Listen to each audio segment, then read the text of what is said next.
Мен de акыркы кырдаал боюнча мына чоң казат боюнча оюмду билдирип кетким келди. Буга чейин чындыгында жеке жактан да сүйлөшкөнбүз. Алар менен тыгыз байланышта болуп аттым. Булардын максаты чындыгында аябай жакшы эле кетип атканда башында. Азыркы акыркы күндөрү, мына 1-2 күндөрү аябай башка нерселерди жүзүңөрдү көргөзүп койдуңар. Кандай экениңерди ачыгын эле айтып коюш керек. Силердин Мадумаровду жамандасаңар жогору жак же бийлик тартып кетет деп ойлоп атасыңарбы? Силерде андай эмес. Эч качан жаңылышасыңар. Элдер аябай колдоп аткан. Мына бүгүндөн баштап силерди эл колдобой калды деп ойлойм. Себеби дегенде силердин аннык жүзүңөр билинди. Силер кайсы жактасыңар, кимге иштеп атасыңар, ким буга чейин жанагындай фактыларды даярдап берди силерге, силер ким тарабында иштеп атасыңар, кимди мына шайлоо деп шайлоону эле айтып калдыңар эле акыркы мезгилдерде. Силердин уже максатыңарды биз аябай түшүндүк, чыныгы жүзүңөр көрүнүп калды. Эгерде жакшына андай эмес бир позицияда турганыңарда элдин бардыгы силерди колдомок, элдер силердин тараптан болмок. Силер адашуучулардан болдуңар деп эсептейм. Ассаламу алейкум. Мен бүгүн социалдык тармактардан чоң казаттын Мадумаров болгон каралоолорун көрүп, аябай кыжырдандым, чындыгын айтканда. Мен азыр ушул учурдан пайдаланып Сыймык Жапыкеевке чоң казатка кайрылып кетем. Силер бүгүн өзүңөрдүн ачык, чыныгы жүзүңөрдү көргөздүңөр. Силерди бүгүндөн баштап биз элдин душманы, кыргыз элинин душманы деп атасак жарашат. Себеп дегенде силер ошол бийликке барбаш үчүн бийликтин эле аркасынан келаткан адамдарсыңар. Бийлик карабагыла деген адамдарды каралап жатасыңар. Силер антип биз элдин партиясыбыз, биз элдикпиз деп антип элдерди алдабай эле койгула. Элдерди башка жака бурбай эле койгула. Элдер азыр баарын билип турат, баарын көрүп турат. Азыр бар жагында маалымат жетиштүү.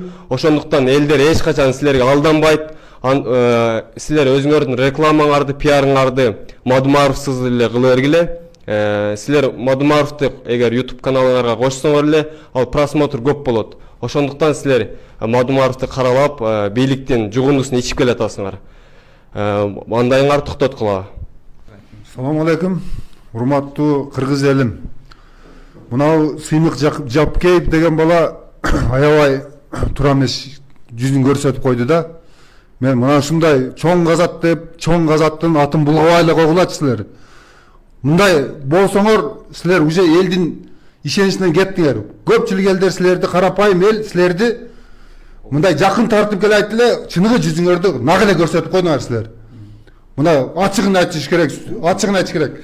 Айланайын кыргыз элим, кичине ой жүгүрткүлө. Мадумаров кылымда бир жаралчу адамда көп карапайым эл түшүнбөй атат буну. Мына Жапыкеев ким, Мадумаров ким? Мадумаровдун ошо кылган ишин аннык тактап туруп, анан кийин асылса болот да. Жок жерден эле элди бурмалап, алдап, бу эл деген мындай. Салам алейкум туугандар. Азыр мен бүгүн бир аябай орусча айтканда бир плохо репетированный бир циркке көө болдум.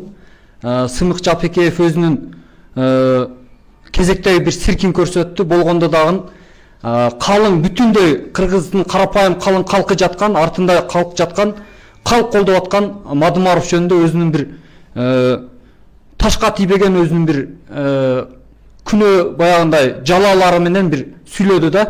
Анан силер өзүңөрдү бир карап алсаңар, Мадумаров ким, силер кимсиңер вообще?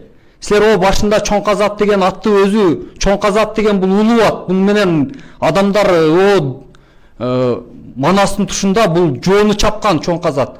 Силер жоон эмес, силер бийликтин кулу болуп, Мадумаровду ошо калың эл жаткан Мадумаровду сүйлөдүңөр да, өзүңөргө туура эмес иш кылып алдыңар. Чыныгы жүзүңөр көрүндү. Силердин циркти башталганда эле элдин баары эле билген, көп эле адамдар билген. Силердин циркиңер до сих пор уланып атат. Бул цирк узакка чейин созулбайт. Бул бүтө турган цирк. Ошон үчүн мындай циркке кыргыз эли алданбайт. Болгондо да Мадумаровдун колдоочулары мындай циркке алданбайт. Ошон үчүн бекер убара болбогула. Эсиң барда этегин жап дегенде этегиңерди жапкыла. Эми биз билип эле турабыз, этегиң деп Мадумаровду каралап жаап атасыңар да. Ошон үчүн мындай цирк бизге керек эмес туугандар. менин кайрылуум, жеке кайрылуум урматтуу Сыймык Жапкеев жана Чоң Казатка.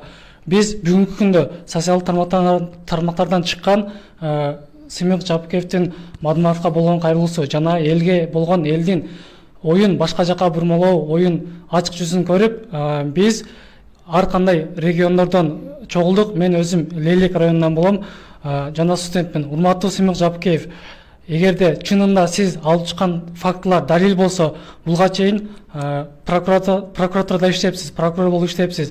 Неге ошол убакта көтөрбөдүңүз жана неге ошол убакта сиз камаган жоксуз? Жумалиев боюнча алып чыккан фактыларыңыз далил болсо, неге ал камалган жок? Неге сиз кечирим сурап арызыңызды кайра алдыңыз? Сиз болсо арам оюңуз менен эч убакта эч нерсеге жетпейсиз. Ит үрө берет, көч жүрө берет.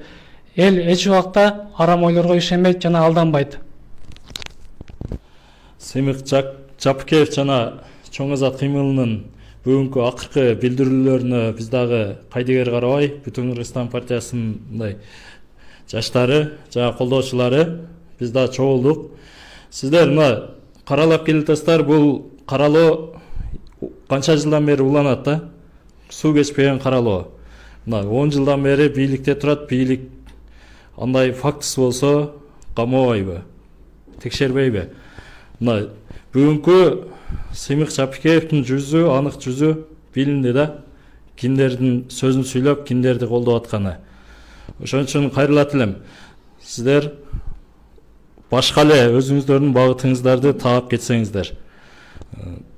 Бул Чоң Казат деген атты сиздер булгап айлап койсоңуздар, бул Чоң Казат деген ат менен биздин Манас атабыз Бейжиңден бери багынтып келген. Бул Чоң Казатты сиздер Чоң Казат деген атты жаманбай эле коюңуздар. Мен кошумчалап кетейин. Биз бүгүн Сыймык Жапкеевдин каралоосун угуп, Ош областынын ар региондорунан келип топтолду. Ой пикирибизди даана так айтып коелу дедик. Мадымаровду каралоодон башка жумушуңар жок. Ушуну каралоону токтотпайсыңарбы? Бунун артынан эл турат, Мадымаровдун алдында, артында. Мен бир эле факты нерсени айтып коеюн.